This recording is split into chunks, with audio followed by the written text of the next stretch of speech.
Fakiha Arshad, Khadija Razi, and the project is supervised by Dr. Tariq Javed and Dr. Thomas Farid. My name is Ramsha Kayoum and I am from Hamdard University. I feel honored to present my research project today, which is skin disease detection via hybrid deep learning model. I will take a moment to acknowledge my team, Ms. Fakiha Arshad, Ms. Khadija Razi, and Dr. Muhammad Faris. So this is the table of section, and these are the key sections that we are going to cover over the next few minutes. Starting with the introduction. So as we all know, skin is the largest organ of human body, serving multiple purposes from sensory perceptions to protection. However, skin diseases such as nevus, melanoma, etc. pose a significant health concern. According to World Health Organization, around 1.8 billion people are estimated to be affected by one of the skin conditions at any given time. Despite this high prevalence, there are still limitations in the diagnosis. Moreover, dermatologists heavily rely on the visual inspection for the diagnosis, which leads to delayed or even incorrect diagnosis.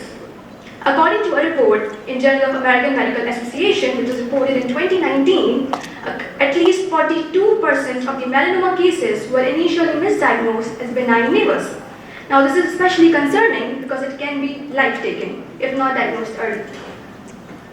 So, we proposed a model which is capable of identifying 8 types of skin diseases, including malignant, benign, and precancerous conditions, with the accuracy of 96.81%. Let's talk about the key studies that took place in the field of AI-driven skin disease diagnosis. So one of the recent studies in 2024 focused on detecting skin cancer, and they proposed 2 out-of-the-state techniques, including feature learning and few-shot learning. However, there was a catch, and it was they integrated GANs to synthesize images for the training purpose. Now, that can be theoretically helpful, but in practical life, doing this introduced some unrealistic artifacts in the model which could easily mislead it or even lead to incorrect diagnosis. Then the next study in the 2024, what they did was they basically combined metadata of the patient along with the images, improving the accuracy, which was quite an impressive approach, but the problem is that they used an imbalanced data set, which failed to generalize. After that, there was another study in which 91.93% accuracy was achieved, which is quite impressive, and that was a solid approach. However, they stick to a single convolutional neural network. Now, doing that, they lacked originality, also interpretability. And then Luceri and its colleagues stood out because they raised a very valid point. They told that these models are considered black boxes, which means they lack explainability. So even if the model is 99% accurate, there are still no solid reason for relying on those predictions.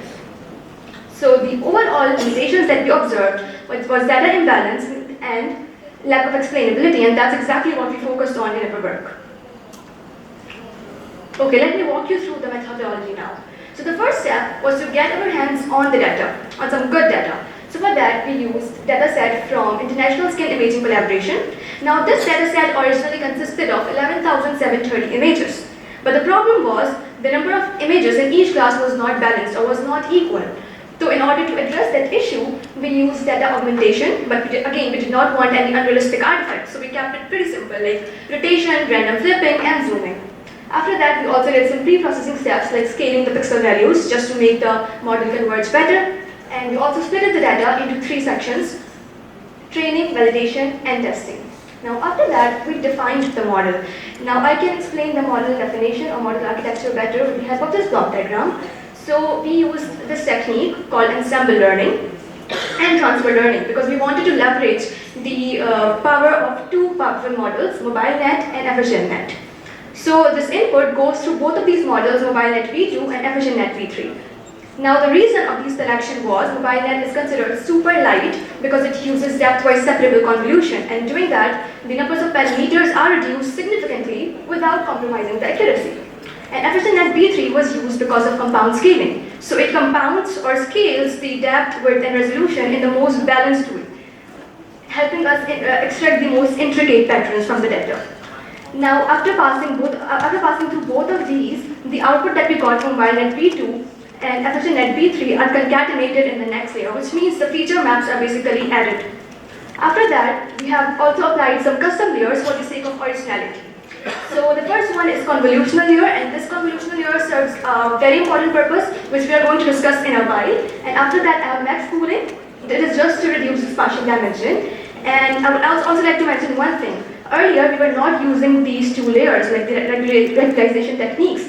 So our model was experiencing some sort of overfitting, which means there was a significant gap between the training loss and validation loss. But as soon as we integrated these two, batch normalization and dropout layer, that difference significantly reduced. And after that, we have flattened layer, which just converts the multi-directional input data into one direction vector and preparing it for the dense network later.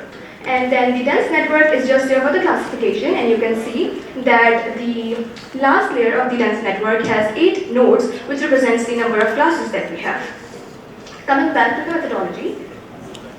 Okay, so now that the model was defined, we just compiled the model, and the optimizer we used was Adam. It was mainly because of its adaptive nature. And then the loss was specified as sparse categorical cross entropy. Okay, now the next part was GPU acceleration. So we were working with a large data set, which required some GPU acceleration. Now we had two options. Either we could buy a physical GPU, which would increase the overall cost. And the second option was to utilize the cloud-based resources. So we opted for the latter one, and we used Kaggle's free GPU resources. And it gave us the access to NVIDIA Tesla T-Pool. After that, we trained the model and validated the model. And then we tested the model. So before continuing this methodology diagram, I would like to discuss the results a bit. So these were the graphs that were observed during the training process. You can see the accuracy was 0.9681% here. Alright, and then we tested the images. So this testing was done on completely unseen data, right? So this was the prediction, or this was the result that was observed. Now, if you notice here, there's one major issue. Although we're getting most predictions correct, the problem here is that we do not have a solid reason to rely on these predictions, right? So with that, here we have a step. Let's quickly discuss it. Okay, this brings us to the second last block of the diagram, which is explainability. So when it comes to neural network, the biggest challenge is that they lack explainability. They are considered black boxes. So even if they are giving us correct predictions, we still do not have a reason to rely on that prediction. And to address that issue, we use GradCam. So what GradCam does is that it just highlights the most important part of the image that was there for the prediction. So how it happens is that the gradients are computed. Now what are gradients? It's basically just how much the output has changed with respect to that one particular layer. Now that one particular layer in our case was this convolutional layer. And the reason why I selected this layer is because it was the last convolutional layer of the entire model, and the last convolutional layers are supposed to extract the most intricate and the most important features. So the important maps were created and then was averaged on the spatial domain. So by the end of it, we got a weighted feature map, which we later overlaid on the original image, just to see if our model, or what we are expecting from the model, is being aligned with what it's actually doing. And after that, for accessibility, we created a UI using Streamlit. Okay, now I would like to show you this. Firstly, this is the precision, recall, accuracy, all the custom metrics that we use for the evaluation. And then this is the class-wise metrics and the confusion metrics, and for the better visualization of the result. Okay, now let's take a moment over here. So here you can see that using GradCams have highlighted the most important part of the image. So we can see that the model is focusing on what we are actually expecting it to focus, which is the lesion and not the background, not the skin, right? Okay, and here's a quick demo of the model. So let's play this video. Something went wrong.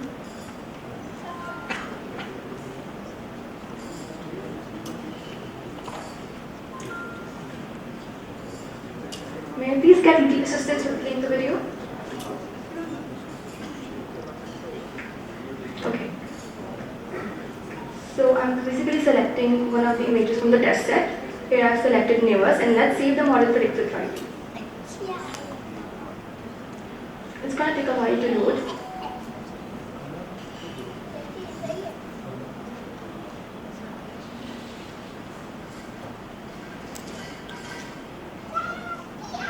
can fast forward it a bit because it's going to take a while. Okay, so it has successfully loaded the image, and let's see what prediction we have got. So we have got neighbors with the confidence of 99%, which means that our model is predicting correctly. And let's see the GradCam image for it now. It's going to take a while again.